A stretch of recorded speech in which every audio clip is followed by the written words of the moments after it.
अस- अस्सलाम वालेकुम। उम्मीद करता हूँ आप खैरियत से होंगे। आज हम एक सबक आमोज वाक़े पर बात करेंगे और उस वाक़े को सुनकर हम अपनी ज़िंदगी में भी लेकर आएंगे।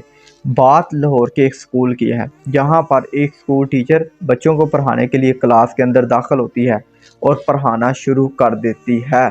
यहाँ तक कि उसको पढ़ाते हुए एक बच्ची के रोने की आवाज़ सुनाई देती है, तो वो पढ़ाई को छोड़कर उस बच्ची के पास जाती है और उससे ये दरियाफ्त करती है कि बेटा क्या बात है, क्यों रो रही हो। तो वो बच्ची अपनी टीचर को मुखातब होते हुए कहती है कि मैडम, मैं घर से फ़ीस के पैसे लेकर आई थी, लिहाजा वो मेरे फ़ीस के पैसे इस क्लास के अंदर चोरी हो चुके हैं। तो टीचर अपने सामने एक लड़की को मुखातब करते हुए कहती है कि बेटा, क्लास का दरवाज़ा बंद करो और कोई भी बच्ची क्लास से बाहर न जाए, यहाँ तक कि तमाम क्लास के बच्चों की तलाशी होगी। तो उस क्लास टीचर ने अपने सामने 4-5 लड़कियों की खुद तलाशी ली और उन लड़कियों को मुखातब करते हुए कहा कि आप सारी क्लास के बैग चेक करें, उनकी तलाशी लें और उसके बाद आप मुझे बताएं। तो वो 3-4 बच्चियां क्लास के बैग और उनकी तलाशी लेना शुरू की, यहाँ तक कि उसको क्लास के अंदर 2 बच्चियों की तकरार का शोर सुनाई दिया। तो वो टीचर अपनी नशिस्त से उठती है, तो उन बच्चियों के पास जाती है, तो उनको कहती है, क्या बात है बेटा, क्यों शोर मचाया हुआ है। तो वो बच्ची जिसको मैडम ने तलाशी के लिए लगाया होता है, तो वो बच्ची मैडम को कहती है कि मैम, ये आयशा नामी लड़की अपने बैग की तलाशी नहीं दे रही। तो टीचर उस आयशा नामी बच्ची से पूछती है कि बेटा, तुम अपने बैग की तलाशी क्यों नहीं दे रहे। तो वो कहती है कि मैं मैडम चोर नहीं हूँ, लिहाजा मैं अपने बैग की तलाशी नहीं दे सकती। तो वो टीचर उस लड़की को कहती है कि अगर तुम चोर नहीं हो तो तुम अपने बैग की तलाशी दो, अगर तुम अपने बैग की तलाशी नहीं देती तो तुम्हें ही चोर डिक्लेयर किया जाएगा। आखिरकार मैडम और उस आयशा नामी लड़की के दरमियान एक बहस व मुबासा का सिलसिला शुरू हो जाता है।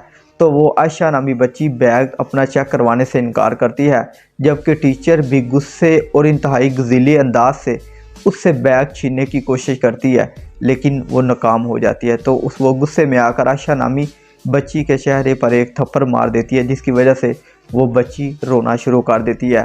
तो यहाँ तक कि क्लास के अंदर एक ज़ोरदार आवाज़ सुनाई देती है और जब टीचर पीछे मुड़कर देखती है तो वो स्कूल की प्रिंसिपल साहिबा होती है।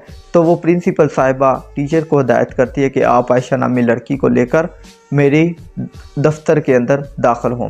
तो वो जब चली जाती है तो वो आयशा नामी बच्ची और टीचर कुछ देर बाद प्रिंसिपल साहिबा के ऑफिस में चले जाते हैं और प्रिंसिपल साहिबा टीचर से पूछते हैं कि क्या माजरा है, जिसके कहने पर टीचर सारी बात खुलकर प्रिंसिपल साहिबा के सामने पेश कर देती है।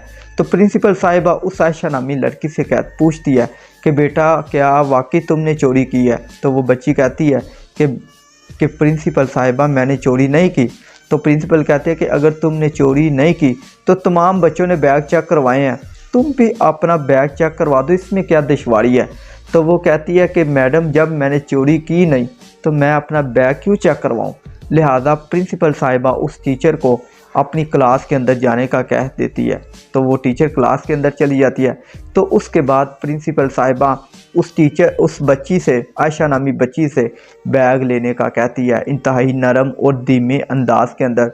तो वो बच्ची बड़े प्यार से अपना बैग प्रिंसिपल साहिबा के सामने पेश करती है और प्रिंसिपल साहिबा जब इंतहाई तजस्सुस और इश्तियाक के साथ बैग को खोलती है तो क्या देखते हैं कि किताबों और कापियों के दरमियान एक काले रंग का शापर होता है और जब उस शापर को खोला जाता है तो उस शापर के अंदर नान, पिज़्ज़ों और समोसों के बचे हुए छोटे छोटे टुकड़े मौजूद थे। तो प्रिंसिपल साहिबा ने जब देखा तो उसको सारा माजरा समझ आ चुका था। तो प्रिंसिपल साहिबा अपनी नशिस्त से उठी और आंसू भरी आंखों के साथ आयशा नामी बच्ची को अपने गले से लगाया और उसको सारी तफसील बयान करने का कहा। तो उस आयशा नामी बच्ची ने प्रिंसिपल साहिबा को कहा कि प्रिंसिपल साहिबा, बात ये है कि मेरा कोई बड़ा भाई नहीं और जबकि मेरे 3 छोटे बहन भाई हैं और मेरे वालिद साहिब रिटायरमेंट से पहले ही बीमार हो चुके थे और उनकी रिटायरमेंट इतनी है कि हमारे घर का गुजर बसर होना बहुत ही मुश्किल है। एक दिन ऐसा होता है कि मैं स्कूल जाने के लिए तैयार होती हूँ तो मैं अपना बैग उठाती हूँ और मुझे इतनी भूख लगी होती है कि मेरा चलना मुहाल हो चुका होता है। تو میرا گزر ایک دکان کے باہر سے ہوتا ہے جہاں پر نان، سموسوں اور پیزوں کے بچے ہوئے ٹکڑے ہوتے تھے۔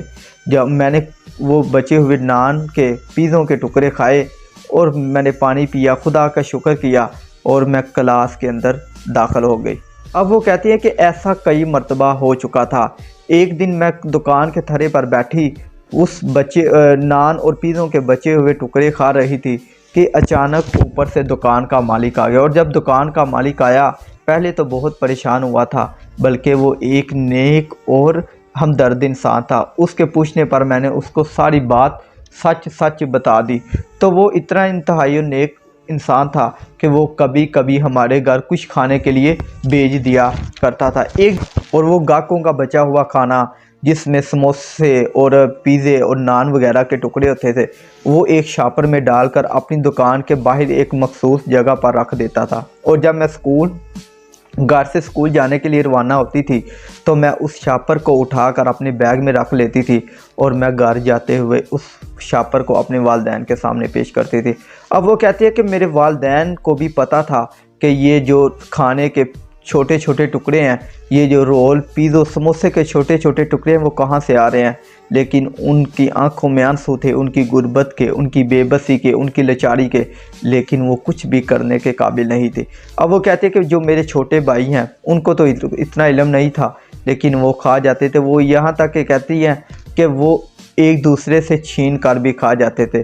دوستو، میرا کہانی سنانے کا مقصد یہ ہے کہ ایسی کنڈیشن، ایسی سچویشن اس وقت ہوتی ہے جب ہمارا معاشرہ زکوٰۃ دینا، خیرات دینا بند کر دیتا ہے، جب کہ ہمارے معاشرے کے اندر اس طرح کی چیزیں کی کمی ہو جاتی ہے، زکوٰۃ دینے کی، خیرات دینے کی، احساس کی، لوگوں کا درد محسوس کرنے کی۔ یقین کرے پھر ایسی بیماریاں ہی جنم لیتی ہیں۔ اگر تمام لوگ وقت پر زکوٰۃ دیں، اگر تمام لوگ دوسروں کا احساس کریں، تو یقین کرے ایسی سچویشن کبھی بھی نہ پیدا ہو۔ اپنے ارد گرد سفید پوش لوگوں کا خیال رکھیں، غریب اور مساکین کا خیال رکھیں، ایسے خیال رکھیں جیسے نبی صلی اللہ علیہ وسلم خیال رکھا کرتے تھے، جیسے عمر فاروق رضی اللہ تعالیٰ عنہ خیال رکھا کرتے تھے، ویسے خیال رکھا کرے۔ یقین کرے اگر آپ دوسروں کا خیال کریں گے، اگر آپ دوسروں کا احساس کریں گے، یقین کرے اللہ تعالیٰ بھی آپ کا احساس کرے گا اور آپ کو پہلے سے زیادہ نعمتوں سے نوازے گا۔ میرا اللہ تعالیٰ سے دعا ہے کہ اللہ تعالیٰ مجھے بھی اور آپ کو بھی عمل کرنے کی توفیق عطا فرمائے۔